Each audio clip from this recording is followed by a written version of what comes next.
It's the 4-1 Houston Texans looking to continue their winning ways and make it 3 in a row versus the New England Patriots looking to end a losing streak sitting at 1-4. It's coming your way this afternoon.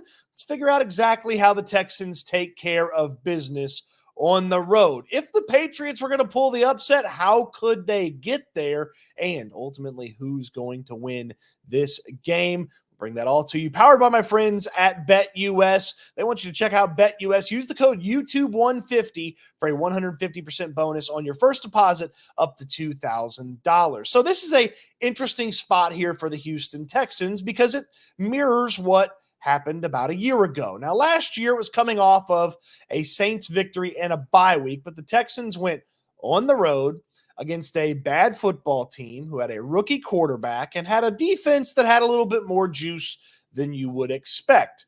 Well, they lost to the Carolina Panthers on the road last year. Now, that wasn't Bryce Young's first start of his career, like will be the situation here with Drake. Maybe this Patriots defense has got a little something to them. They're top 10 in scoring defense, though they're bottom 10 in yards allowed over the course of the season to this point. So it's an interesting spot here for the Texans. It mirrors that Panthers game from a year ago. You don't want to be upset by a rookie quarterback if you're the Houston Texans, certainly not after what happened last year. And a lot of those players from last year's loss to the Panthers are still on this team. They got to know that this isn't a spot to take the opponent lightly. So how do the Texans get this one done in this matchup? Well, to me, this matchup is very much for the Texans about themselves. They've got plenty of reasons to be focused on offense. The two biggest things are there's no Nico Collins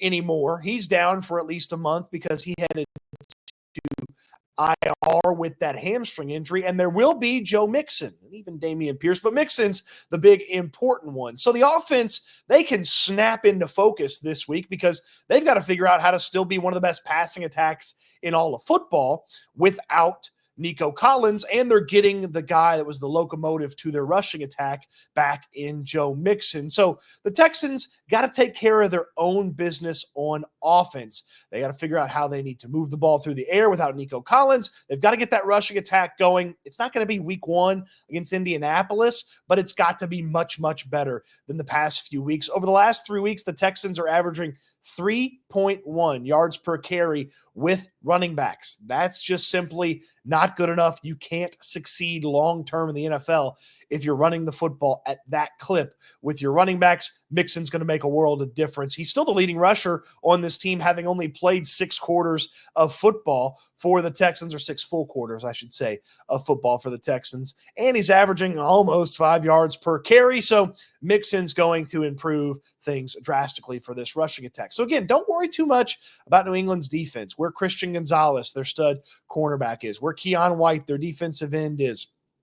Do what you can do. Get Laramie Tunsil and Titus Howard set and blocking out there on the edges. Get that interior offensive line cohesive.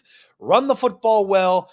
Get going through the air. Figure out how to get the ball to Tank Dell a little bit more and more towards last year's version of Tank Dell, and find out just how much superstardom is left in Stefon Diggs with no Nico Collins out. Take care of your business on offense. It goes the same for the defense as well. Look, you made a living hell out of Josh Allen's life last week. It was one of the worst performances he's had ever in his football playing career, and it's one of the worst performances that a quarterback who threw that many times and had that little success has ever had in their quarterback career. It's been years since we've seen something like that in the NFL.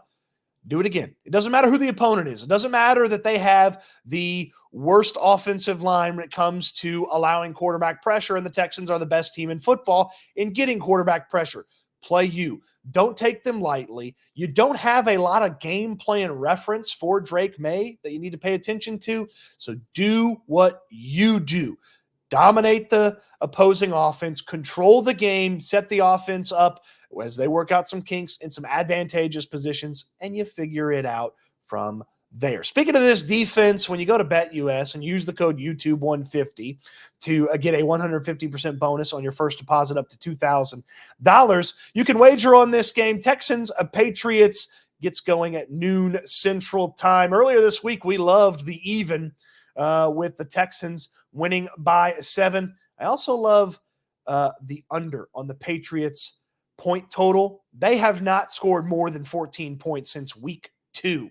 They cannot put up more than 14 points against this Texans team. A little juicy here, so we got to get 60 to win 50, but it's that easy to get going over there on BetUS. You get yourself a wager in. There's a ton of different ways. You want to go game total, you want to go aside, you want to get player props going, so many different ways at BetUS. Use that code YouTube150 when you get signed up. How do the Patriots pull off the upset? Okay, we just talked about it. The Carolina Panthers a year ago pulled off a massive upset of the Houston Texans.